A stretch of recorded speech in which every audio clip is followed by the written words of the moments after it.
अधिकार कानून लागू होने से पहले जब ये अधिकार जनता को देने के लिए जन आंदोलन चला तब भी आपकी उल्लेखनीय आपने योगदान उसमें दिया है और सूचना का अधिकार लागू होने के बाद भी उसकी बेहतरी के लिए आप लगातार काम कर रही हैं और बहुत लोगों की प्रेरणा स्रोत बनी हैं, आपको भी साथ हुआ।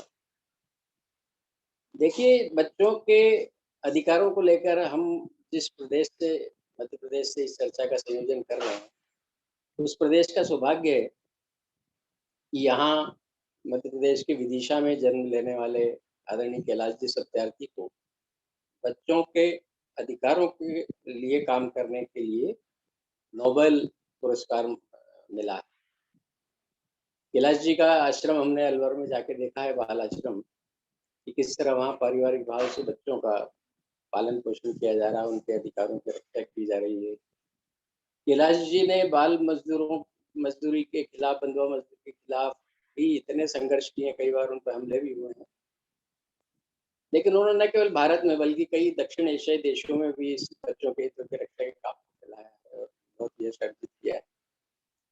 इसी तरह एक और अच्छा उदाहरण हमने देखा है बच्चों के हितों के संरक्षण का, वृंदावन में साध्वी ऋतंबरा जी ने जो वात्सल्य ग्राम बनाया है,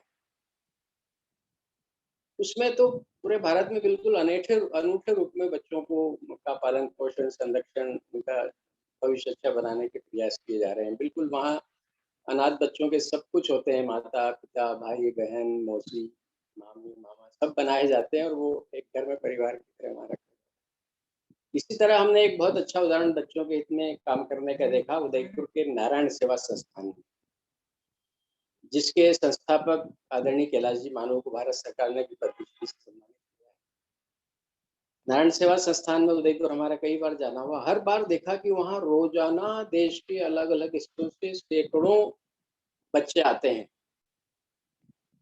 और ये बच्चे वहाँ इसलिए आते हैं क्योंकि उन बच्चों के इलाकों में उनको जो सेवा चाहिए, जो सहायता चाहिए, उसकी सरकार के स्तर पे व्यवस्था नहीं है।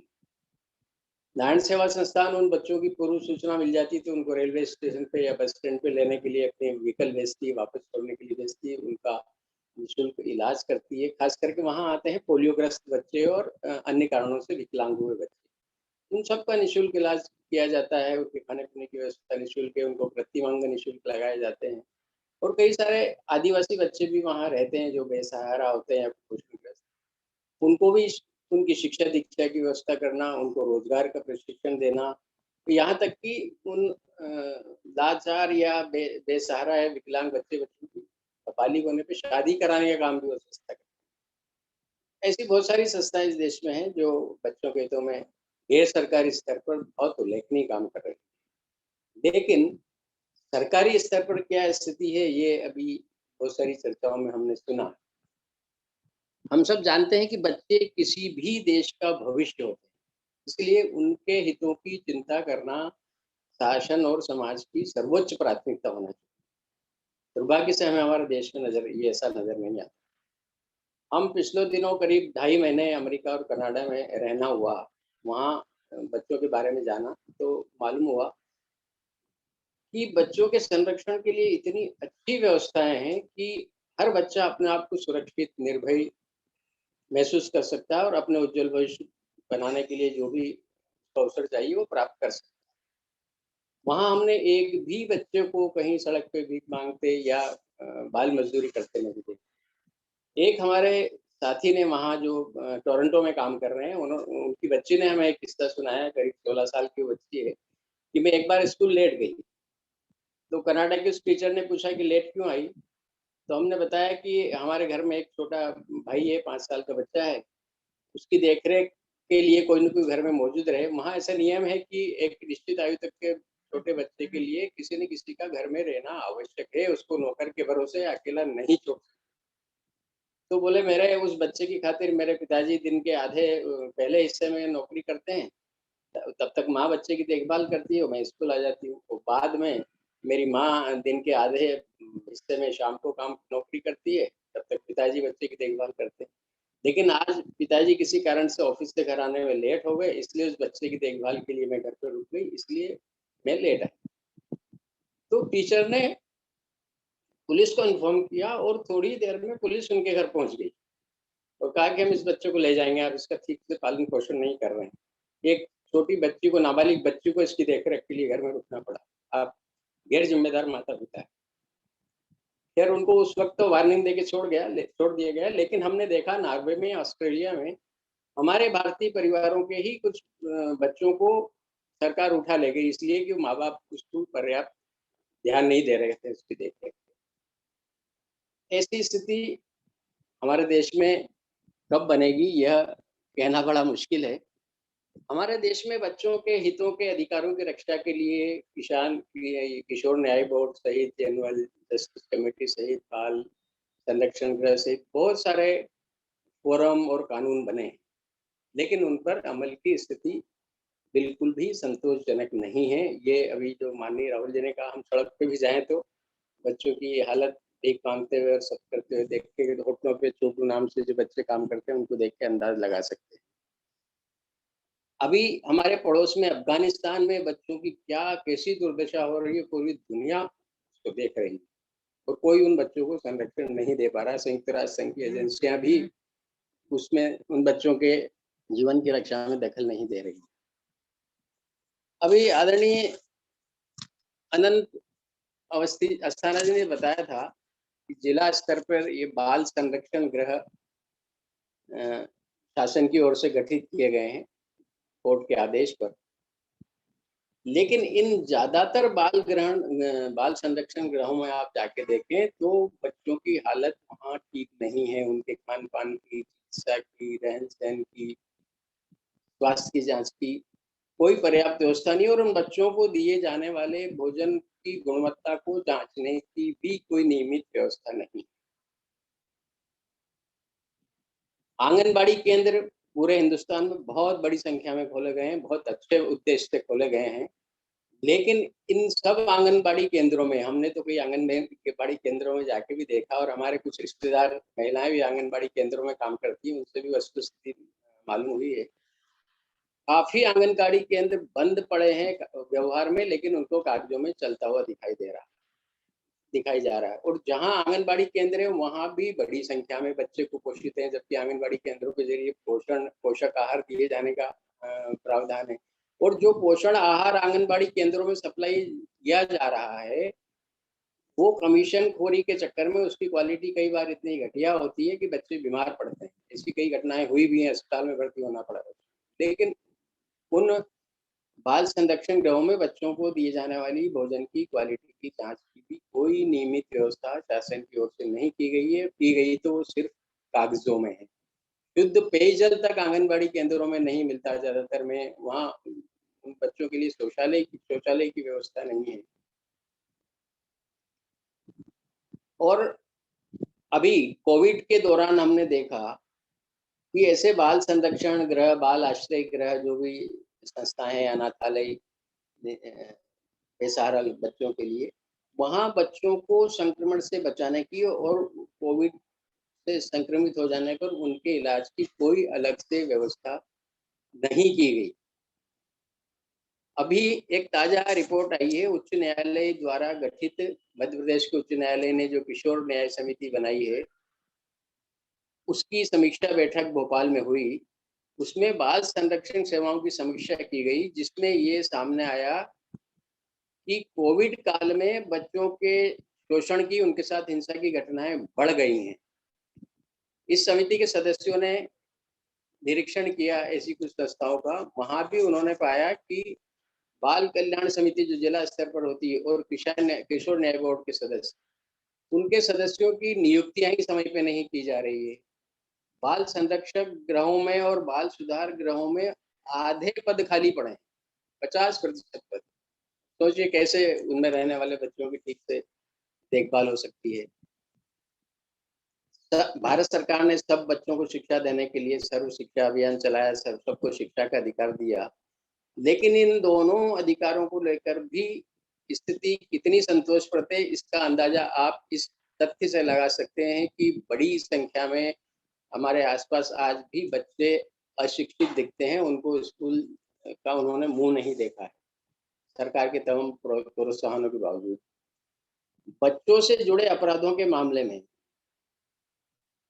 ऐसे अपराध दर्ज होना, उनका जल्दी निराकरण होना और ऐसे अपराधों में जो आरोपी हैं उन पर दोष सिद्ध करना, इन सब के आंकड़े अगर आप देखें तो वो बहुत ही असंतोषजनक है। बाल मजदूरी के दृश्य तो हम सब अपने चारों तरफ देख सकते हैं। अभी एक आंकड़ा आया था मध्य प्रदेश का कि बच्चों के अपहरण और तस्करी की स्थिति, हालांकि ये पूरे मध्य देश में हो रही है बच्चों का अपहरण और मानव तस्करी उनकी, बहुत चिंताजनक स्थिति है इसकी। लेकिन यहाँ मध्य प्रदेश में भी जो ताजा आंकड़ा क्राइम रिकॉर्ड ब्यूरो का आया था उसमें कहा गया था कि एक साल में कितने हजार बच्चे बच्चियों को किडनैप किया गया या बहला फुसला के दूसरे शहरों में ले जाया गया और उनके साथ गलत सलूक हुआ। ऐसे लापता बच्चों की संख्या बहुत बड़ी है और उनमें से साल भर में मुश्किल से पुलिस आधे बच्चों को बरामद कर पाई है, आधे अभी भी किस हाल में ये कोई नहीं जानता। इसी तरह हमने भोपाल में भी, जयपुर में भी कई जगह देखा, बच्चों से भीख मंगाने वाले गिरोह सक्रिय हैं, वो बच्चों को विकलांग भी करते हैं या और तरी नशे की लत डालते हैं और उनके जरिए उनसे भीख मंगवाने का काम करते हैं। और ये बड़े संगठित गिरोह हैं और महानगरों में तो बहुत बड़े-बड़े गिरोह हैं। लेकिन इन गिरोहों का पर्दाफाश करने का, इनको जेल की शिक्षों में डालने का कोई सुनियोजित संगठित अभियान अभी तक देश के किसी भी हिस्से में चला नहीं है। दूसरा, जो विभिन्न तौर तरीकों से पीड़ित बच्चे हैं, शोषण के शिकार हैं, हिंसा के शिकार हैं या अन्य तरह के अन्याय के शिकार हैं, उनके पुनर्वास की स्थिति भी हमारे देश में ठीक नहीं है। पुनर्वास के नाम पे जो भी व्यवस्था की गई है वो कागजी ज़्यादा है, व्यवहारिक कम है। हमने 5 साल सूचना आयुक्त के पद पर रहते हुए देखा कि बच्चों के हितों को लेके, बच्चों के अधिकारों के मुद्दे से जुड़े विषय पर एक भी अपील या शिकायत हमारी कोर्ट में नहीं आई। आंगनबाड़ी केंद्रों की लोग मांगते थे, वो अपने कारणों से मांगते थे। किसी को कार्यकर्ता नहीं बनाया तो मांगता था या किसी के बच्चे का नाम नहीं लिखा। लेकिन मोटे तौर पे बाल अधिकारों को लेके काम करने वालों की कितनी कमी है, इन मुद्दों के प्रति लोग कितना सचेत होना चाहिए उतना नहीं है, उसका ये उदाहरण है कि बहुत कम अपीलें, शिकायतें आरटीआई एक्ट के तहत सूचना आयोगों में पहुंचती है। किशोर न्याय बोर्ड में हमारे कुछ मित्रों ने काम किया, हमारे इस वेबिनार में भी एक किशोर न्याय बोर्ड के सदस्य हैं। वो किशोर न्याय बोर्ड के सदस्य बताते हैं कि बहुत बड़ी संख्या में जो बाल अपराधों की सुनवाई करते हैं, वो बताते हैं कि बहुत बड़ी संख्या में बच्चे नशे की लत का शिकार हो, खास करके गरीब घरों के बच्चे। हालांकि संपन्न घरों के बच्चे भी इसमें शामिल है, लड़कियां भी शामिल है, लेकिन इस बुरे रास्ते पर जाने से उनको रोकने के लिए उनकी काउंसलिंग करने की कहीं कोई व्यवस्था नहीं है, जिसके कारण उनमें से कई बच्चे आगे जाके अपराधों में भी लिप्त हो जाते हैं। जेल में बंद बच्चों की क्या स्थिति है, अभी शायद जहाँ साहब ने ही बताया था। तो मेरा निवेदन ये है, जैसा शायद पंक्ति जो भी कह रही थी, कि बच्चों के हितों से, उनके अधिकारों से जुड़े मुद्दों पर हम लोगों को, जो जिम्मेदार नागरिक है, उनको प्रेरित करना चाहिए कि वो ज़्यादा से ज़्यादा आरटीए लगाएं। जो बच्चों के हित में काम करने के नाम पे जो एनजीओ सरकार से अनुदान लेके चल रहे हैं, उनमें भी आरटीआई लगाई जा सकती है। और जितने भी ये फोरम है, किशोर न्याय बोर्ड हैं, बाल संरक्षण गृह हैं, आश्रय गृह हैं, इन सब से जुड़ी संस्थाओं में आरटीआई लगा के और इनसे सवाल करने चाहिए, आंकड़े मांगने चाहिए बच्चों से जुड़े। उससे एक दबाव की स्थिति बनेगी और ऐसे कई मामलों में आरटीआई लगाने से सफलता भी प्राप्त हुई है। ये अनंत जी ने या झा साहब ने, संतोष शिंदे जी ने अभी बताया भी था, तो उन्होंने किससे बताया था। तो हम यही उम्मीद कर सकते हैं कि हम सब बाल अधिकारों के प्रति लोगों में जागरूकता बढ़ाएं और सूचना के अधिकार का कानून बच्चों के हितों की रक्षा में इसका उपयोग करने का। जी धन्यवाद कौशिक जी, आप जुड़े रहें। और अभी शायद कुछ रेज हुए हैं हैंड, उसमें मैं सवाल करने के लिए उन्होंने हाथ उठाया था, उनको कहूंगी अंकित जी थोड़ा सा बात रखें, मतलब अपना। हाँ जी, इसमें भी ऐड करना चाह रहा था। हमारे बीच में एक रीवा से हैं अनिल सिंह उपकारी जी, वो कुछ अपने अनुभव बताएंगे। अभी बात आई कि मतलब आरटीआई को लेकर के किस तरह से मतलब बच्चों के अधिकारों को लेकर के, महिला बाल विकास, आंगनबाड़ी और ये सब चीज़ों को लेकर के क्या कुछ आरटीआई लगाई गई है और उसके किस प्रकार से जवाब मिले हैं। और साथ में ऐसी एनजीओ जो बच्चों और मतलब बुजुर्गों के लिए काम करने के नाम पर लाखों करोड़ों रुपए सरकार से ऐंठ रहे हैं, उनके विषय में कोई जानकारी निकालने का प्रयास किया गया। तो वो कुछ अपने अनुभव शॉर्ट में शेयर करेंगे। अनिल उपकारी जी, एक सेकंड, आपको मैं जरा अनम्यूट कर दूं। जी, तो फिर अमित रजक और उमेश प्रसाद, ये दोनों ने भी अपने क्वेश्चन के लिए हाथ उठाया है। इनको अपन सुनेंगे। अनिल जी उसके बाद अनिल जी अपने आप को अनम्यूट करिए। जब आप कह रहे हो जी, से जो हेलो, बात कर रहे हैं, अपना वीडियो शो करिए, आप बताइए। आ रही है आवाज? आपकी जी, आवाज, आपकी आवाज सभी को नमस्कार। आ रही है? हाँ, आवाज आपकी आ रही जी, बताइए। हेलो, जी जी बताएं बताएं। आ रही है जी, सभी को सादर नमस्कार आपकी मेरा। आवाज आ रही है? मैं अभी, हेलो, हाँ आ रही आवाज, बोलिए अनिल जी, बोलिए बोलिए। हाँ आ रही, आवाज आ रही ना? बिल्कुल बिल्कुल आपकी आवाज आ रही है, हेलो, कृपया। हाँ मैं अभी ये इसके बाल संरक्षण कुछ में महिला बाल विकास के संबंध में मैंने एक आरटीआई लगाया कि ये बालकों के लिए जो छोटे बच्चे होते हैं 3 से 6 वर्ष और 6 माह से 3 वर्ष के लिए, तो आंगनबाड़ी केंद्रों में एक सरकार योजना चलाई थी रेडी टू ईट, जो लॉकडाउन कोविड-19 के उसमें लॉकडाउन उसमें चलाई गई, जिसमें जो बच्चे आंगनबाड़ी केंद्र में दर्ज हैं 3 से 6 वर्ष के बच्चे, उनके लिए शासन ने ये निर्धारित किया कि सप्ताह में 1200 ग्राम मानो चावल और सोया बड़ी और मूंग की दाल देना है, खिचड़ी, जो समूह द्वारा आंगनबाड़ी केंद्रों में प्रदाय किया जाएगा और उसके एवज में समूहों को शासन से राशि प्रदान की जाएगी। मैं ये देखा कि लगभग अप्रैल से लेके आज तक 20 सप्ताह हो गए, लेकिन मेरे रीवा जिले में कहीं भी रेडी टू ईट वितरण की खिचड़ी वितरित बच्चों को नहीं की गई। ऐसा लगा कि बच्चों के साथ बहुत ही नाइंसाफी हो रही है। जो भी शासन की योजनाएं हैं महिला बाल विकास की, सब भ्रष्टाचार की भेंट रही है।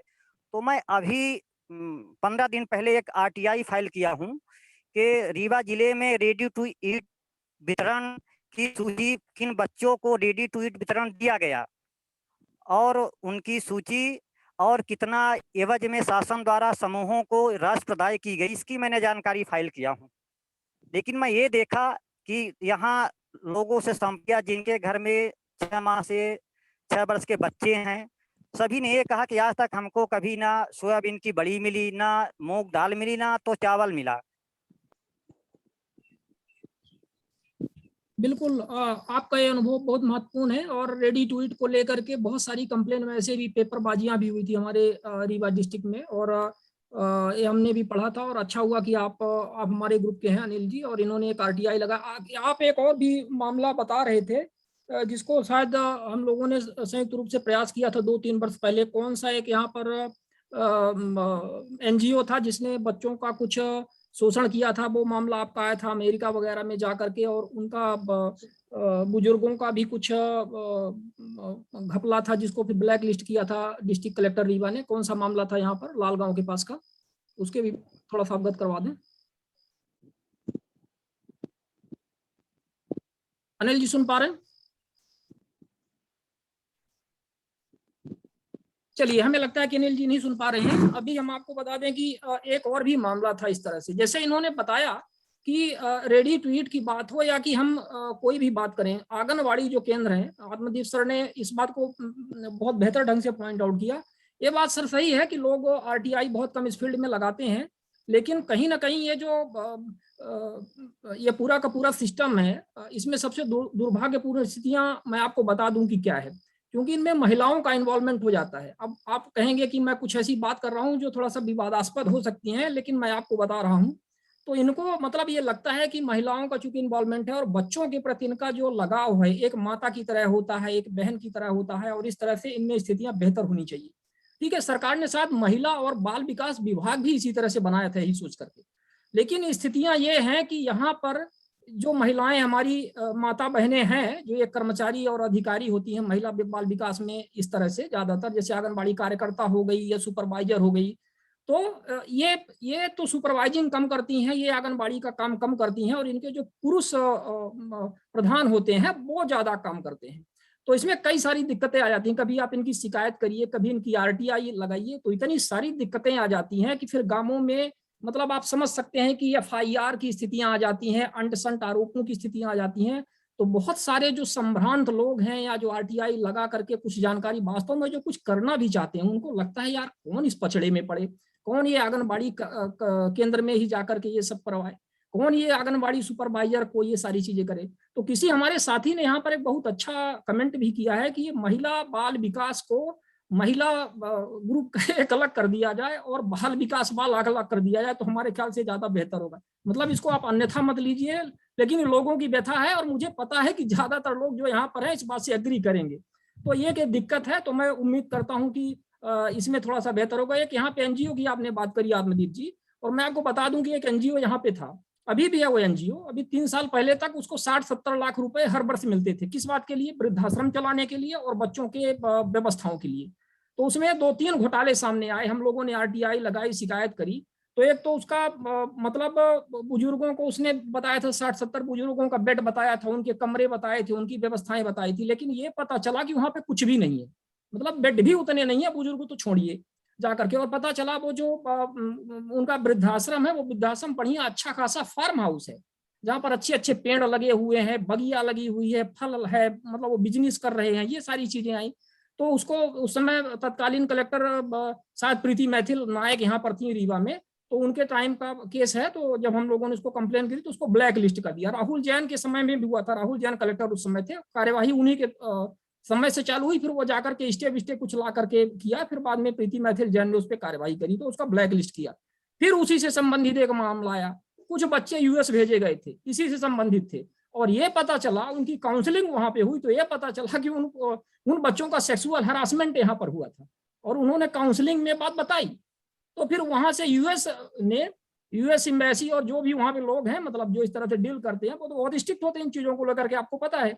तो मतलब विदेश का सिस्टम तो आपने भी बताया कि उनका सोशल सिक्योरिटी और चाइल्ड राइट्स को लेकर के कितना ज्यादा वो सब रहता है। सही बात है, हम भी कुछ रहे हैं तो हम जानते हैं, बच्चे बहुत फ्री तरह से घूमते हैं, सरकार उनको पर्याप्त जेब खर्च देती है, जहां रहो बेटा जो करो, माँ बाप को आप छोड़ करके जाकर के यदि काम करोगे तो सरकार आपको उल्टा पैसे देती है, पूरा रूम की व्यवस्था करेगी, पढ़ाई लिखाई तो वैसे ही फ्री है, जर्मनी वगैरह में तो टोटल मतलब शिक्षा पूरी तरह से फ्री है। तो मतलब तो वहां पे उनकी जब काउंसलिंग हुई तो काउंसलिंग के बाद ये सारी चीजें सामने आई, तो फिर बाद में यहाँ पे कंप्लेन हुई, तो जाकर के उसके ऊपर और जांच यहाँ पर बैठी। तो मतलब इंडिया वाले अपने से कुछ नहीं करेंगे, जब बाहर से कोई इनको बताएंगे कि हाँ आप करो तो ये करेंगे, इनकी गलतियां निकालेंगे। तो ये दिक्कतें, ये सारी चीजें हैं।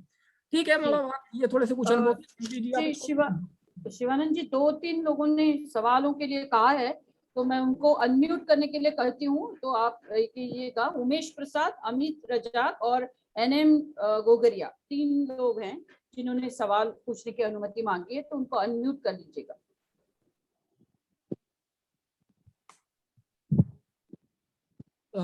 अपना वो हैंड रेज कर दें तो मैं उनको ऊपर आ जाएंगे तो उनको अनम्यूट कर दूं। उन्होंने हैंड रेज कर दिया है ऑलरेडी। उमेश प्रसाद, अमित रजाक और एनएम गोगरिया ने चैट पे डाला है। हाँ, सुरेश जहांगीर जी अपने आप को अनम्यूट कर लीजिए। हाँ पूछिए।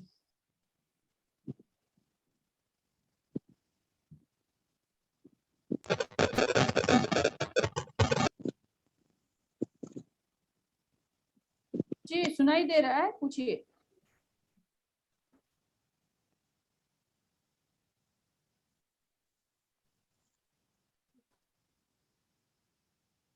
अमित रजाक को आप कर सकते हो क्या अनम्यूट, शिवानंद जी, या तो अनम्यूट फॉर ऑल कर दीजिए एक बार ताकि वो वापस हो जाए, मतलब परमिशन वाला कर दे एक बार सबको।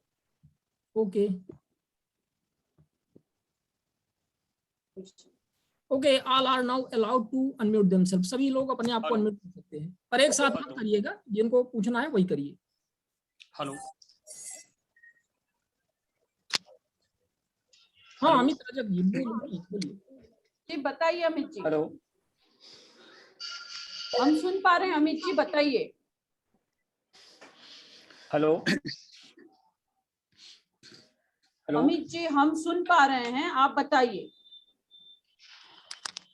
हमें लगता हेलो मैम, वॉइस आ रही शायद है? उनके माइक में कुछ प्रॉब्लम है। मैम मेरा एक सवाल है, मैं भी एक सवाल पूछना चाहता हूँ। हमारे बीच में भास्कर जी प्रवीण जी पूछिए। जुड़े हुए हैं, मैं उनका स्वागत करूंगा, और प्रवीण भाई पटेल का भी, और उनसे भी हम थोड़ा सा रिक्वेस्ट करेंगे कि सर आप दोनों लोग जुड़े रहें। शिवानंद जी एक दो सवाल लेते हैं प्लीज। पर्वत जी, हाँ मेरा एक सवाल है जी, पूछिए जल्दी से जी। मेरा ये सवाल है कि जैसे कोई आरोपी के खिलाफ एफआईआर रजिस्टर्ड होती है, एफआईआर रजिस्टर्ड से संबंधित वो आरटीआई थाने में लगाते हैं कि एफआईआर जो रजिस्टर्ड हुई है उसकी कॉपी दी जाए, जो गुमशुदगी रजिस्टर्ड हुई है उसकी कॉपी दी जाए, और फरियादी ने जो आवेदन दिया है उसकी कॉपी दी जाए, और किस दिनांक को उसके कत्ल हुए ओनली दिनांक बताया जाए। तो ये सब चीजें मांगी तो उन्हें थाने से रिप्लाई लेटर आया कि धारा 8H ओनली, 8H1 नहीं लिखा उन्होंने, 8H लिख दिया ओनली कि 8H के तहत ये जानकारी नहीं दी सकती, और ये जांच का बाधक बनाने का उन्होंने लिख दिया है। लेकिन ऐसी कोई जानकारी हमने नहीं मांगी जिससे जांच में बाधक बनेगी। एफआईआर की प्रति मांगना जांच में बाधक नहीं होता है। तो सवाल क्या है आपका? सवाल ये है कि हमें एफआईआर की कॉपी चाहिए। ओके ठीक है, जो गुमशुदगी दो तीन रजिस्टर्ड सवाल हुई है। लेंगे और उसके बाद जवाब देंगे, जो एक्सपर्ट है वो। जी एनएम गोगरिया, आपने कहा था कुछ सवाल है, अगर जल्दी से अनम्यूट करके बता, तो सवाल पूछिए। हेलो, नमस्कार मैम, और श्रीमान जी द्विवेदी जी सर को नमस्कार। मैम मैं ये पूछना चाहता हूँ, जो बाल विकास से जो महिलाओं से संबंधित, जैसे मेरे ग्राम की जो आबादी है वो 1800 के लगभग है, परंतु आंगनवाड़ी के अंदर कितनी आबादी पे खुलता है और कितनी आबादी पे नहीं खुलता है, तो इसके बारे में मेरे को जो डिटेल चाहिए। एक में ये पूछना चाहता था कि विद्यालय में जो भी मिड डे मील से संबंधित है, वाउचर योजना से संबंधित है, जो राजस्थान में चल रही है ना, विद्यालयों में जो योजना चल रही है, तो इनके संबंधित में मैं जानकारी लेना चाहता है कि किस प्रकार से मैं उनसे विद्यालयों से जानकारी लूं या किस प्रकार से नहीं लूं, उसके बारे में। जी अमित रजाक, अभी आप अनम्यूट कर पा रहे हैं अपने आप को, तो जल्दी बताइए।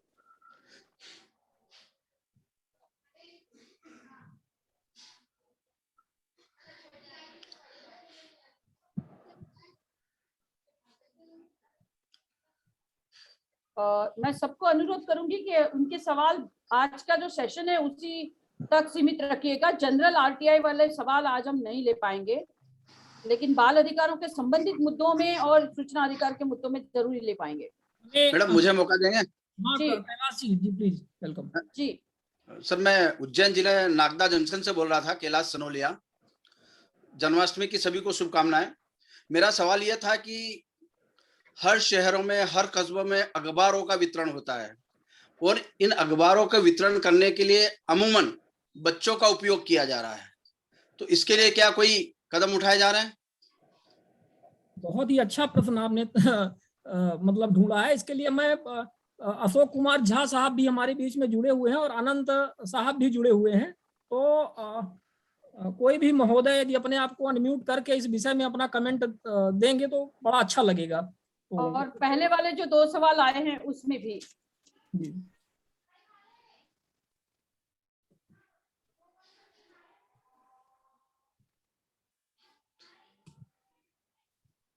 जब तक अनंत भाई आते हैं मैं पहले इस पे बात कर लूं, क्योंकि ये चाइल्ड लेबर का मुद्दा है और शर्म की बात है कि मीडिया सेक्टर के नाकों तले है, लेकिन एज सच कोई भी कदम सरकार उठाएगी जब हम उनके खिलाफ कोई आवाज उठाएंगे। पहली बार किसी मंच पे इस तरह का कोई सवाल उठा है कि अखबार बेचने में बच्चों का उपयोग हो रहा है। तो मेरी जानकारी में तो अभी तक कोई इस पे कार्रवाई नहीं हुई है, न कोई सूचना है ऐसी इस कंटेक्स्ट में। आंगनवाड़ी पे एक प्रश्न था इससे पहले का, और साथ करेंगे। मैं सिर्फ अपनी जानकारी शेयर कर लेता हूँ। सर मैं थोड़ा सा इसमें और करेक्शन करना चाह रहा था। ये आखिर यदि इस तरह की कंप्लेन की जाए कि बच्चों का उपयोग किया जा रहा, तो ये कंप्लेन कहाँ कर सकते हैं? एक तो जानते हैं, ये आज ऐसा कोई लोग एक्सेप्ट ही नहीं करेंगे। आप जैसे कहेंगे तो अब इस धारा कैसे बनेगी, वो एक्सपर्ट लोग इस पे तब करेंगे कि इसका सूचना कैसे लिया जा सकता है। क्योंकि जैसे ही आप कहेंगे कि अखबार बेचने में कितने बच्चों का उपयोग हो रहा है बाल श्रमिक के तौर पे, तो कोई इस पे जानकारी नहीं आपको ऐसे देगा। वो तो जब आप निकाल के देंगे कि इतने इतने हैं बच्चे जो कि इस सेक्टर में काम कर रहे हैं, तो उस पे सरकारी क्या एक्शन लगाएगी। मुझे लगता है कि जब शैलेश गांधी सर बता रहे थे तो एक जरूरी बात उन्होंने बताई, ये इशू सूचना के अधिकार में किसके लाएंगे वो हम नहीं उतना पकड़ पा रहे हैं, लेकिन ये जरूर है कि ये इशू इनका इसलिए है कि इनके चाइल्ड राइट्स वायोलेट हो रहे हैं जी। तो उस कंटेक्स्ट में इसको देखेंगे। अनंत जी आ गए हैं, अनंत जी हमसे बात करेंगे अभी। हेलो। देखिए 2016 में बाल श्रम का जो विधि है उसमें परिवर्तन आया है, बड़ा परिवर्तन। और उसमें कहा गया है कि साहब 14 साल से कम और 14 साल से ऊपर 2 वर्ग बना दिए गए। तो बाल श्रम के उद्देश्य के लिए बालक उसी को कहा गया है जिसकी आयु 14 वर्ष तक है, और 14 वर्ष से ऊपर की आयु का जो व्यक्ति है वो बाल श्रम के उद्देश्यों से किशोर कहा गया है, बालक नहीं कहा गया है। किशोरों को अंग्रेजी में एडोलेसेंट कहते हैं। एडोलेसेंटों को 2016 में आए बाल श्रम विधि के परिवर्तनों के अनुसार सारे कामों में लगकर जीविकोपार्जन करने का अधिकार है, जो हजार्डियस वर्ग की परिभाषा में शामिल नहीं है। तो कैलाश जी आप थोड़ा सा परिश्रम करिए, बाल श्रम अधिनियम के तहत जो सूची जारी हुई है हजार्डियस और नॉन हजार्डियस वर्ग की, जी वो देखिए और उसमें पता करिए कि अखबार बेचने का कारोबार क्या खतरनाक कारोबारों की सूची में है, और यदि है तो कोई ऐसा बच्चा जिसकी आयु 14 वर्ष से ऊपर हो या 14 वर्ष से नीचे हो, तो भी आपको देखना पड़ेगा। जी।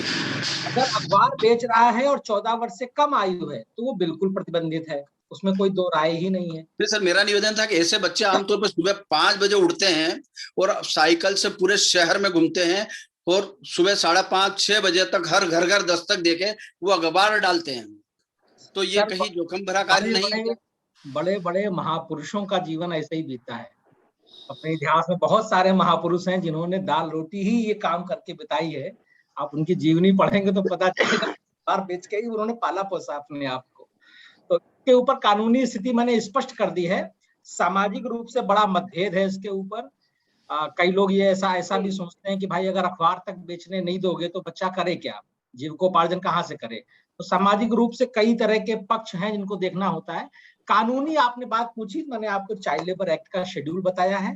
2 चीजें ध्यान रखनी है, आयु देखिए 14 से कम 14 से ऊपर कानून फर्क करता है, और बाल श्रम अधिनियम में जो सूची जारी हुई है हजार्डियस वर्ग नॉन हजार्डियस वर्ग की, उसमें अगर आप चाहते हैं कि कोई कारोबार इस सूची में शामिल हो जाए, ठीक, जैसे तमिलनाडु में हाथियों को नहलाने का कारोबार है, उसमें बच्चे नहीं लगाए जा सकते, वो काम वहां पर लिखा हुआ है, हाथी को नहलाना, उस काम में बच्चे शामिल नहीं होंगे। अगर आप चाहते हैं कि आपके इलाके में कोई ऐसा काम होता है जो केवल आपके ही इलाके में होता है और बच्चे उसमें इस्तेमाल होते हैं, तो चाइल्ड लेबर एक्ट के तहत नेशनल लेवल पर एक कमेटी है जिसको इस बात का प्रभार दिया गया है कि वो इस संबंध में प्रतिवेदन स्वीकार करें, विचार करें, उनको उचित लगेगा तो वो केंद्र सरकार को अनुशंसा करके उस सूची में उस कारोबार को जुड़वा सकते हैं। तो इस पर अगर काम करना चाहेंगे तो थोड़ा सा विचार करिएगा इन व्यवस्थाओं के ऊपर। ठीक है, थैंक यू सर। गोविंद देशवारी जी ने हाथ उठाया था तो अपने आप को अनम्यूट कर सकते हैं। और Asthana sir please go ahead. Ma'am मुझे जो कहना था मैंने कह दिया। मैम आरटीआई किस तरीके से लगाते हैं? हेलो अमित रजा जी, आज का जो सवाल है वो बाल अधिकार और आरटीआई को लेके है, इसलिए आरटीआई किस तरीके से लगवाते हैं ये वाली बात आज हम यहाँ एक्सप्लेन नहीं कर पाएंगे, लेकिन मैं हेल्पलाइन का नंबर डालती हूँ, उसमें आप बिल्कुल ही जानकारी ले सकते हैं। जी मैम, जी मैम। इनका ये कहना है, थैंक यू मैम। प्रश्न मैं समझा हूँ, इनका ये कहना है कि आरटीआई शायद इस विषय में कैसे लगाएंगे, बच्चों के अधिकारों के विषय में जानकारी लेने के लिए। जी मैम, और मैम एक क्वेश्चन और इसी से रिलेटेड था मैम, कि जो अभी करंट में एलएलएम की मैम काउंसलिंग हुई है मैम, उसको लेकर है मैम, क्योंकि मैम ओबीसी में मैम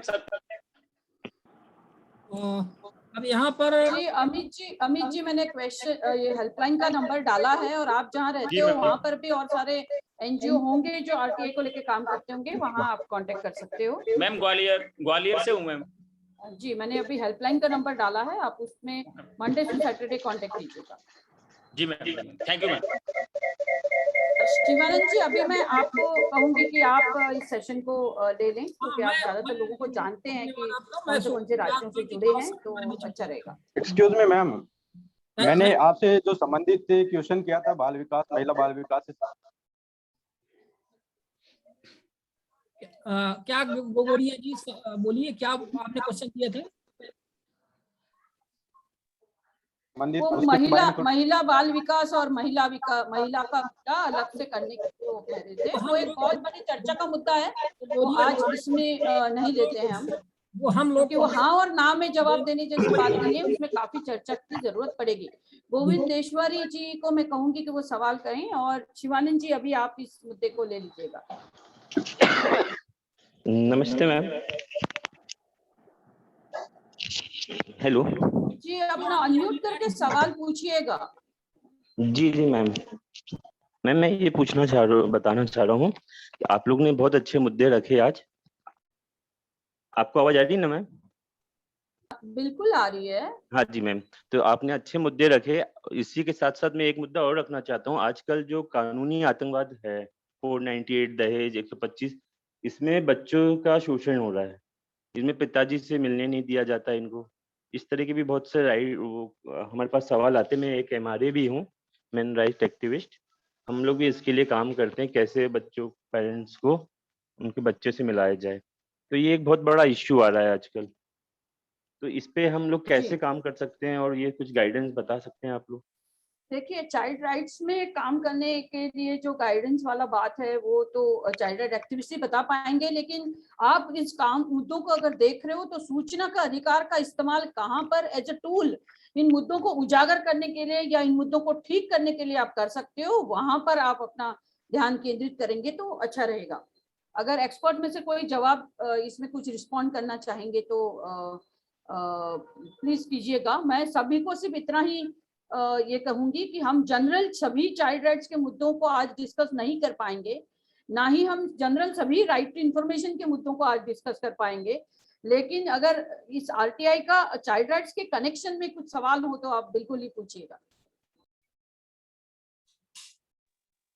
थैंक यू मैम। ठीक है, अभी प्रभु सर हमारे कार्यक्रम में जुड़े हैं। सर भास्कर प्रभु सर,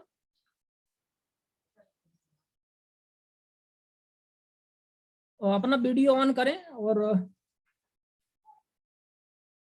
नहीं, हमें लगता है कि वो कार्यक्रम में अभी तक तो जुड़े थे, शायद he has left for some reason। कोई बात नहीं, तो हमारे बीच में श्री प्रवीण पटेल जी भी कार्यक्रम में हैं, और इस विषय को लेकर के नेटकॉन 2021 में हम लोगों ने काफी सुना था, काफी डिस्कशन हुआ, और फिर मुद्दा ये आगे बढ़ा, और आज लकली हम लोग इतने सौभाग्यशाली रहे कि बहुत सारे एक्सपर्ट आज यहाँ पर आकर के अपने ओपिनियंस यहाँ पर दिए, और उस कार्यक्रम के ऑर्गेनाइजर के तौर पे भी श्री प्रवीण भाई पटेल जी थे वहाँ पर। तो मैं अब उनको आमंत्रित करूंगा कि इस विषय में वो अपने कुछ जो भी कंसर्न हैं और जो भी बातें हैं तो वो भी अपने यहाँ पर रखें और हम लोगों को अवगत कराएं। प्रवीण भाई अपने आप को अनम्यूट कर लेंगे और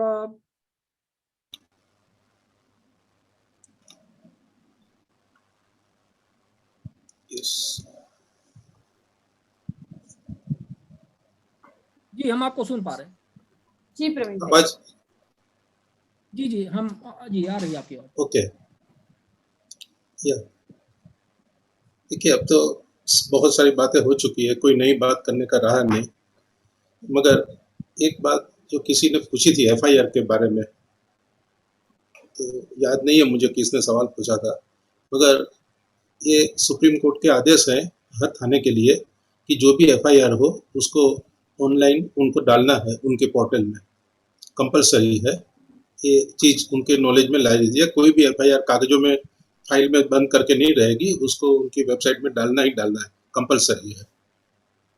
दिस इज वन थिंग। दूसरी चीज जो आज के लिए हम तीनों एक्सपर्ट से ही रिक्वेस्ट करेंगे कि जो कन्वेंशन में बात हुई थी हम लोग की राष्ट्रीय सम्मेलन में, उसमें कुछ मुद्दे आए थे जिसमें उन्होंने कहा था कि कानून है मगर उसका पालन नहीं हो रहा है।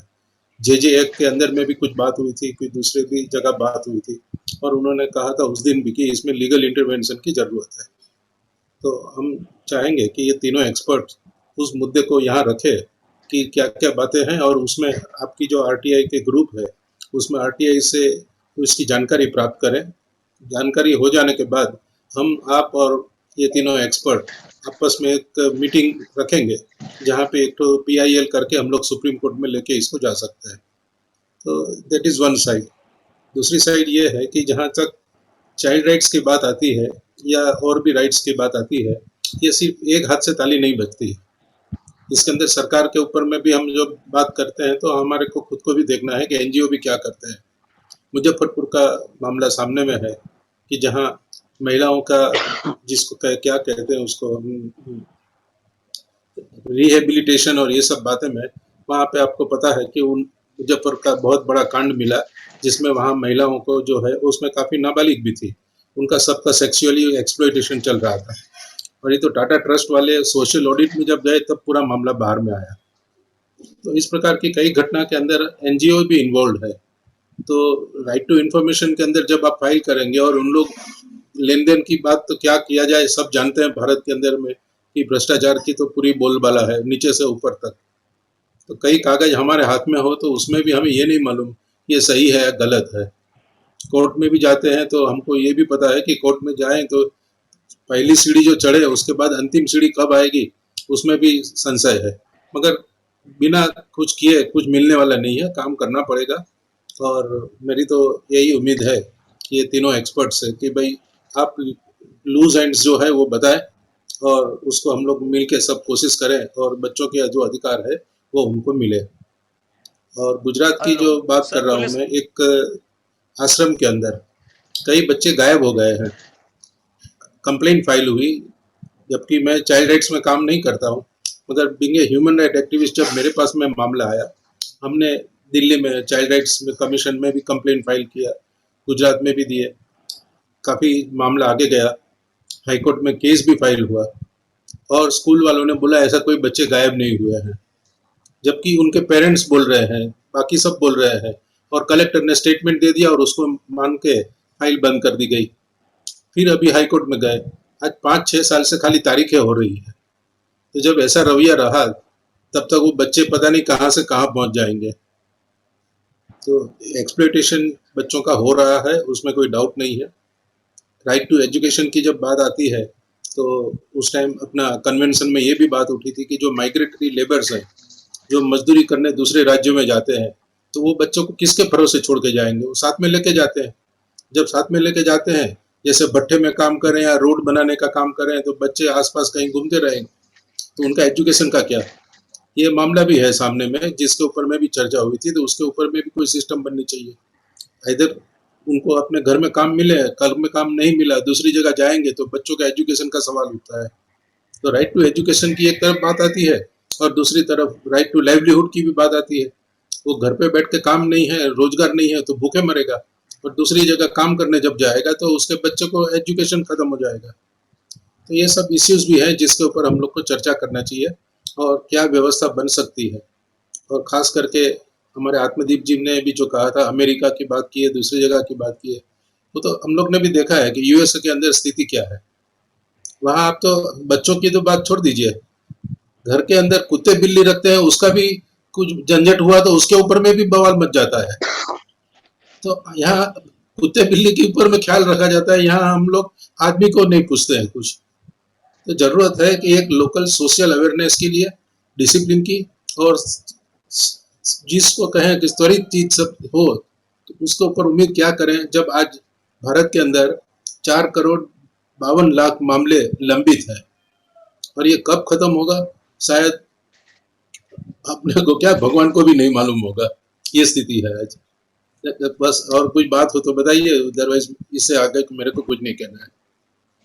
जी धन्यवाद प्रवीण भाई। धन्यवाद। मैं सिर्फ 1 मिनट एक्सक्यूज मी सर, मैं एक बात पूछना चाहता था।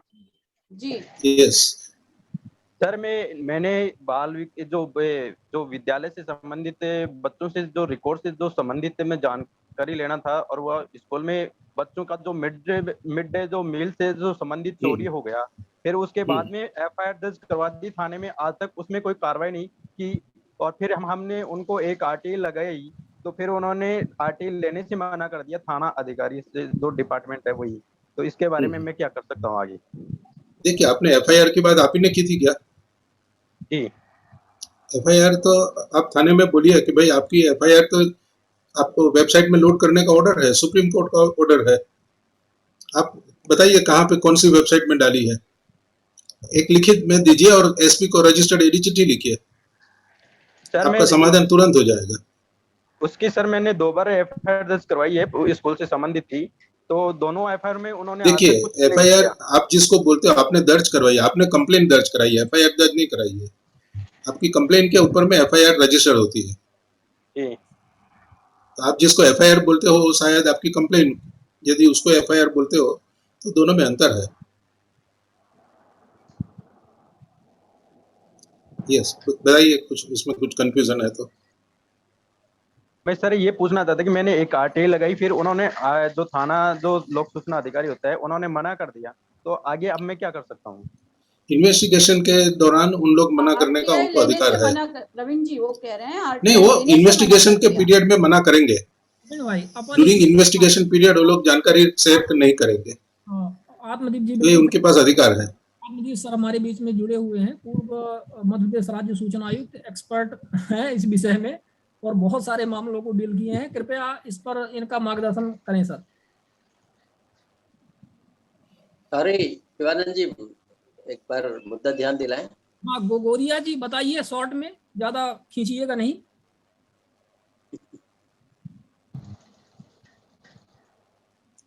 इनका ये कहना है, मैं बता देता हूं सर, इनका ये कहना है कि इन्होंने आरटीआई लगाई थी थाने में, तो इनका आरटीआई लेने से मना कर दिया। तो सर वो थानेदार तो सबके साथ ऐसे ही करता है, हमारे साथ भी यही करता है, तो उसकी धारा 18 के तहत शिकायत इनको करनी चाहिए, अथवा आप पोस्ट के माध्यम से भेजिए, मतलब स्पीड पोस्ट के माध्यम से, रजिस्टर्ड पोस्ट के माध्यम से आप लोग आरटीआई भेजा करें। ये दिक्कत हम सबको आ रही है, आप ही बस को नहीं आती है, वो सबको दिक्कत आती है।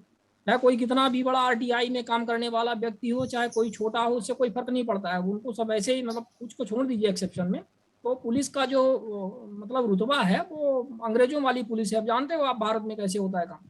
उनको ठीक करने के लिए तो अभी कुछ नया कुछ सोचना पड़ेगा, सरकार ही कर सकती है। तो सर इनका यही मामला है, इनकी आरटीआई नहीं ली गई, और एफआईआर की इन्होंने जानकारी मांगी थी तो शायद वो भी नहीं दी गई। पर जैसे प्रवीण सर ने बताया कि एफआईआर की जानकारी दी जानी चाहिए, यदि आप उनके कथन बयान की जानकारी वेबसाइट में डालना है, कंपल्सरी है। आप कथन बयान और डायरी की जानकारी लेते हैं और चालान पेश नहीं हुआ है तो वो 1 का वो जानकारी आपको नहीं देंगे। और ठीक है, वो वैलिड भी है, क्योंकि वो उसका विवेचना उनकी प्रभावित होती है, ये उसमें आता है, मतलब कानून के अंतर्गत। पर यह भी है कि विवेचना प्रभावित होगी तो कैसे प्रभावित होगी, ये बात भी उन्हें स्पष्ट तौर पे उल्लेखित करना चाहिए। तो ये चीजें आती हैं, पर एफआईआर की कॉपी उनको देना ही चाहिए, चाहे कैसे भी हो, चाहे चालान पेश हुआ है कि नहीं हुआ है, जैसा बताया गया कि वेब पोर्टल पर उपलब्ध रहती है।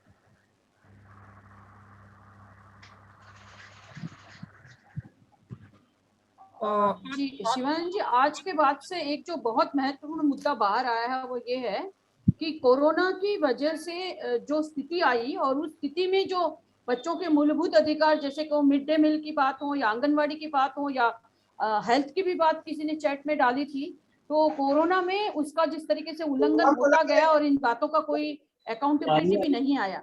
तो मैं आज इस माध्यम से कहूंगी कि हमारे जो कमिश्नर जुड़े हुए हैं, जो आरटीआई एक्टिविस्ट जुड़े हुए हैं, सभी को अनुरोध करूंगी कि हम कैसे इसमें प्रोएक्टिव डिस्क्लोजर ज्यादा और पुख्ता बना सकते हैं वो देखें, ताकि सरकार की एक अकाउंटेबिलिटी आए बच्चों की अधिकारों की तरफ। मध्य प्रदेश में तो मिड डे मील क्योंकि कोविड के कारण इकट्ठा होना ज्यादा लोगों को बंद था, इसलिए कैश पैसा बच्चों के खातों में ट्रांसफर करने की व्यवस्था जी, लेकिन सर उसमें ट्रांसपेरेंसी बिल्कुल नहीं है, किनको हुआ किनको नहीं, उसके आंकड़े वेबसाइट्स पे नहीं दिख रहे हैं। अभी हम थोड़े दिन पहले स्टडी कर रहे थे अलग अलग जगह, तो मैं प्रोएक्टिवली अगर कमिश्नर इसका थोड़ा सा सुओ मोटो कहते हैं जिस तरीके से अगर ले लें तो वो स्ट्रेंथनिंग हो जाएगा थोड़ा सा डिस्क्लोजर्स का। ये धारा 4 के दायरे में भी आता है। बिल्कुल। और एक अभी जिस भाई ने कहा कि थाने में एफआईआर नहीं ली जाती और शिवानंद जी ने कहा इस समस्या आम है, देखिए अगर एफआईआर नहीं ली, वो सॉरी आपकी आरटीआई डाक से भेजी गई है, सामने आप जाके दे रहे हैं और नहीं ली जा रही है, तो उस वैसी स्थिति में एक विकल्प तो सबको पता है कि आप सूचना आयोग में अपील करें, शिकायत नहीं करें, अपील करें, तो आपको जानकारी भी मिलेगी। शिकायत करेंगे तो उसमें केवल दंडित होगा दोषी अधिकारी, जानकारी देने का आदेश सूचना आयोग नहीं दे पाए। दूसरा तरीका ये भी है कि आप उस इलाके के सीआई सर्कल ऑफिसर या डीएसपी, उसके नाम भी आरटीआई भेज सकते हैं कि आप अगर ये आपके कार्यालय से संबंधित है तो संबंधित थाने में अंतरित करें, वो अपने आप वहां भेजेगा। ये भी एक विकल्प। दूसरा, इस सेमिनार में एक जो बात सामने आई, ये सब बच्चों तक हमको पहुंचाने का प्रयास करना चाहिए कि बच्चों को भी, भले ही वो नाबालिग हों, किसी भी आयु के हों, सूचना का अधिकार प्राप्त है, वो भी अपने स्कूल को लेके और अपने पोषण आहार को लेके और चीज़ों को लेकर, स्कूलों में शौचालय की सुविधा है और जो भी उनको दिक्कत है उसको लेके आरटीआई लगा सकते हैं, क्योंकि सूचना के अधिकार कानून में, कानून सूचना का अधिकार देश के हर नागरिक को दिया गया है, इसमें कोई आयु सीमा निर्धारित नहीं की गई है, बच्चे भी आरटीआई लगा सकते हैं। एक और बात जो यहाँ श्री कैलाश सनोलिया जी ने उठाई थी, जो आरटीआई के क्षेत्र में अच्छा काम कर रहे हैं, कि वो नागदा में बच्चे अखबार बांटते हुए पाए गए हैं। तो एक तो इनकी शिकायत आपके जिले में जो भी श्रम विभाग का कार्यालय है, उपायुक्त का कार्यालय या श्रम आयुक्त कार्यालय को आप भेज सकते हैं बाल मजदूरी की शिकायत। दूसरा, इसके दो दूसरे पहलू आपके सामने हम साझा करना चाहेंगे। भोपाल में हर चौराहे पर, ट्रैफिक सिग्नल का हर चौराहे पे आपको छोटे छोटे बच्चे अखबार बांटते मिलेंगे, और वो खतरनाक काम की श्रेणी में आता है, क्योंकि गाड़ियां चलती है चौराहे पे और वो उसके बीच में से दाएं बाएं से निकल के हर कार की विंडो पे जाएंगे, टू व्हीलर पे जाते हैं बच्चे, तो कभी भी उनको दुर्घटनाग्रस्त होते हैं, वो अखबार बेचते हैं। हमने एक, हमारे मित्र है, परिचित मालिक है अखबार के, जो यहाँ शाम का सबसे ज्यादा बिकने वाला अखबार है भोपाल के मालिक से हमने बात की कि आपने इन छोटे छोटे बच्चों को ऐसे खतरनाक काम में क्यों लगा रखा है। चौराहे पे प्रदूषण भी बहुत होता है, धूप का, वाहनों से निकलने वाले धुओं का, धूप रहती है और एक्सीडेंट का भी डर रहता है, और ये इन बच्चों से क्यों काम ले रहे हैं आप, बड़े लोग भी बेरोजगार काफी वो मिल जाएंगे आपको। तो उनका जवाब सुनने लायक है। उन्होंने कहा कि ये सब बच्चे मंदिरों के आगे या और कहीं बैठ के भीख मांग रहे थे, हमने इनको वहां से उठाया, नहलाया धुलाया, एक तो कपड़े सिलाए बनाए इनको रेडीमेड लेके, और अखबार बांटने का काम दिया कि भीख न मांगे, ये कुछ श्रम करके अपना पेट भरे। अब बताइए, बोले हम इनको हटा देंगे आपके कहने पे बाल मजदूरी, तो ये वापस जाके वहां भीख मांगेंगे, तो वो काम अच्छा है या ये जो इनको हम श्रम करना सिखा रहे हैं, इससे पेट भरना सिखा रहे हैं, ये अच्छा है। एक और उदाहरण, एक होटल पे, हमारे परिचित के होटल पे एक बच्चा काम कर रहा था छोटा, तो हमने उस परिचित से पूछा कि ये बाल मजदूरी अपराध है, आप कोई शिकायत करेगा तो आपको जेल जाना पड़ सकता है, जुर्माना पड़ सकता है, बच्चे से काम क्यों करा रहे? तो उन्होंने बताया, जिसकी बच्चे ने भी पुष्टि की, कि बच्चे ने बताया कि मेरी माँ किसी और मजदूर के साथ भाग गई मेरे पिता को छोड़ के, और पिता नशे में पड़ा रहता है, मेरे साथ मारपीट करता है, खाने पीने की कोई व्यवस्था नहीं करता है, तो मैं भूखा मर रहा था, सड़क पे निकल के भीख मांगने लगा। इस होटल के मालिक ने मुझे देखा तो बोले तू आजा हमारे यहाँ कप प्लेट धोना, और मुझे यहाँ ले आए, तो मैं ये मेहनत करता हूँ, अपना प्लेट करता हूँ और इसी होटल में सो जाता हूँ। तो उस होटल मालिक ने कहा मैं इस बच्चे को निकाल दूंगा, तो बताइए कहाँ जाएगा। ये भी एक मानवीय पहलू भी है बहुत सारे घरों में, कि अगर बच्चे काम न करें तो उनका जीवन निर्वाह होना या चलना पड़ता। सही बात है।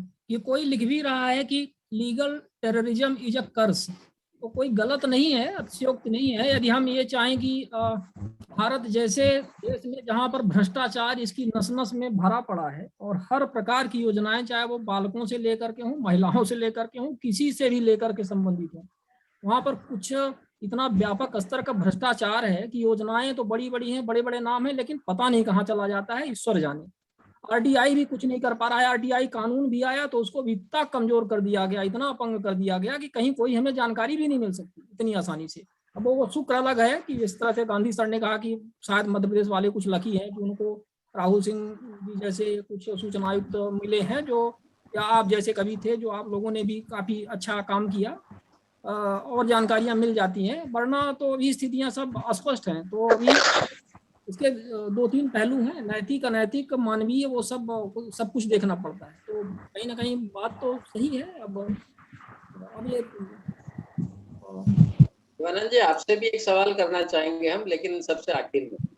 बिल्कुल सर, बिल्कुल, हम स्वागत है आप का। और आपके लिए सवाल। जी अभी मैं आत्मदीप जी से एक बात पूछना चाहता हूँ। पूछे जी पूछे। जो आपने बोला बच्चों के बारे में, जो कहा मंदिर का और सड़क के ऊपर लाना या ढाबे की बात करना, एक तरफ ये बात आती है, दूसरी तरफ शासन की योजनाएं हैं कि बालकों को, बच्चों को इस प्रकार का जो हो, उनको सुधार गृह भी है और उनके लिए आश्रम भी है। तो उस फैसिलिटी के ऊपर में उस अखबार का मालिक का ध्यान क्यों नहीं गया? उसने अपने फायदे के लिए बात की है, बराबर है, मगर बच्चों के फायदे के लिए उनको जहाँ पहुंचाना था वहां नहीं पहुंचा के कपड़े सिलवा के खड़ा कर दिया, तो दोषी तो वो भी है। ढाबा वाले को हम दोष नहीं देते हैं, बच्चे की मजबूरी है, क्या है नहीं है, वो पढ़ा लिखा नहीं हो तभी ढाबा चला रहा है, मगर उसकी भी असली जगह तो वही है कि उसका एक फ्यूचर सिक्योर हो, उस जगह पे उसको पहुंचाया जाए, न कि वो ढाबा में पड़ा रहे। ये एक इश्यू है कि जहाँ एज ए सोशल एक्टिविस्ट हम लोग की नजर उस तरफ जाती है, ढाबा वाले की नजर उसके कपलेट पे रहती है और अखबार वाले की नजर उसके अखबार बांटने में रहती है। तो एक नजरिया भी है कि किस नजरिए से आप उसको देखते हो। Thank you sir. जी सर, सूरज मौर्य, सूरत गुजरात से।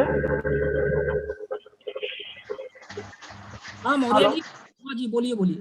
सर मेरा सवाल भी है और क्वेश्चन मार्क भी है कि मैं 3 से 4 केसेस में कर चुका हूँ कि लेबर से संबंधित फोटो वीडियो के साथ में मैंने दिया हुआ कंप्लेन प्रशासन को, जो सूरत महानगर पालिका जो बोलते हैं SMC, और एविडेंस देने के बावजूद भी 6 महीने तक कोई कार्रवाई नहीं होती है। और उसके बाद में वहां से खाली मुझे ऐसा जवाब मिलता है कि हमने 50,000 रुपये का खाली पेनल्टी किया हुआ, लेकिन कार्रवाई कोई नहीं किया गया है। इस तरह से 3 बार मैंने घटना को अंजाम दिया हुआ है और तीनों बार ऑन रिकॉर्ड है, जो चाइल्ड लाइन पे है वहां को कंप्लेन करने के बाद में आपकी है, लेकिन तीनों बार में किसी बार फरियाद दाखिल नहीं किया गया है। इसके बारे में क्या करना चाहिए प्रशासन को ऊपर में? प्रश्न थोड़ा सा बहुत स्पष्ट नहीं समझ में आया, आपकी आवाज कहीं गूंज रही थी, कहीं आप भीड़ भाड़ वाले इलाके ये मेरा सवाल है सर।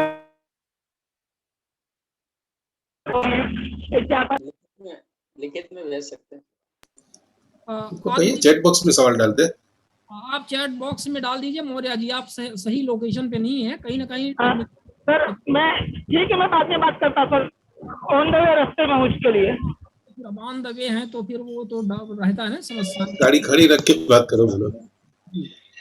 श्रीमान जी मेरा एक और सवाल है। गोगोरिया जी, आप अपन सवाल एक महत्वपूर्ण पर हमें चर्चा सर मैंने एक अभी जो क्वेश्चन रखा था कि महिलाओं से जो संबंधित आंगनवाड़ी केंद्र होते हैं, तो वो आंगनवाड़ी केंद्र कितनी जनसंख्या के ऊपर खोले जाते हैं, तो इसके बारे में मेरे को कुछ डिटेल चाहिए। क्या जानकारी आप चाह रहे हैं? तो कौन सा डिटेल आप बता रहे थे गोगोरिया जी, एक बार फिर रिपीट करिए, लास्ट में क्या कहा आपने?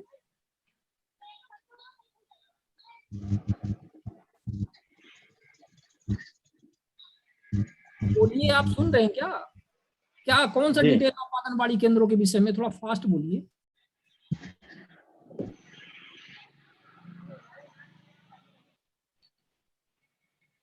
आंगनबाड़ी केंद्र खोलने का क्राइटेरिया क्या है, शायद ये जानना चाहते हैं। आंगनबाड़ी आबादी को। अच्छा, ये तो अभी महिला बाल विकास विभाग में आपको RTI लगा करके ये जानकारी हासिल करनी पड़ेगी और वहां पर आप RTI वेबसाइट पे भी है जानकारी, ये पोर्टल पे भी होनी चाहिए। आत्मदीप जी, गोगरिया साहब, ये जो नंबर है वो 40 बच्चे रहने चाहिए 6 साल के, उस पे एक आंगनवाड़ी होती है, और जो फैमिली साइज होता है यानी जो एरिया होगा वो 200 से 300 की फैमिली साइज होती है। तो एक पॉपुलेशन का एवरेज साइज है, और जिसमें 0 to 640 चिल्ड्रेन इतने पे एक आंगनवाड़ी खुलती है। दिल्ली के कंटेक्स्ट में बात कर रहा हूँ। जी झा साहब, तो गोगोरिया जी नोट कर लीजिए आप अपने प्रश्न का उत्तर। बहुत बहुत धन्यवाद झा साहब आप पॉइंट आउट करने के लिए। आत्मदीप सर, एक महत्वपूर्ण बिंदु यहाँ पर उभर के आया है जो हमारे लोगों के डिस्कशन का भी विषय था। हमारे चाइल्ड राइट्स स्पेशलिस्ट भी जुड़े हुए हैं। यद्यपि ये बिंदु जो हम चर्चा कर रहे हैं तो डायरेक्ट चाइल्ड राइट्स से तो संबंधित नहीं है, लेकिन हम सबको कहीं ना कहीं जो भी राइट्स एक्टिविस्ट हैं, चाहे वो किसी भी प्रकार के क्षेत्र में काम करने वाले हों, दिक्कतें आती रहती हैं। अभी हमारे एक साथी हैं देवेंद्र अग्रवाल जी, रायपुर छत्तीसगढ़ से यहाँ पर जुड़े हुए हैं, और पिछले हफ्ते उनके साथ कुछ अप्रत्याशित ऐसी घटनाएं हुई जो उनके ऊपर कुछ हमले की बातें सामने आई थी, और वो भी इसके बारे में यहाँ पर बताएंगे। तो आत्मदीप सर, इसके विषय में कुछ प्रकाश डाला जाए और बताएं इसके लिए क्या कुछ किया जाना चाहिए। विसिल ब्लोवर प्रोटेक्शन एक्ट तो अभी आया नहीं है भारत में, और ये काम जो है ये दिक्कतें बढ़ा रहा है, तो इस पे क्या कुछ, इसमें आप क्या कहना चाहेंगे? समझे नहीं, किस बारे में आप पूछ रहे हैं? देवेंद्र अग्रवाल जी वाला मामला जिस पर आपने कमेंट भी किया था। पहले देवेंद्र जी अगर थोड़ा सा घटनाक्रम सबके साथ साझा करेंगे तो अच्छा रहेगा, ज्यादा बेहतर रहेगा। वो हमारे बीच में जुड़े हुए हैं। देवेंद्र जी कृपया बताएं अपने मामले को लेकर के क्या कुछ। जैसे भी चर्चा हुई थी हमारी। अपने आप को अनम्यूट कर लें और अपना वीडियो ऑन कर लें।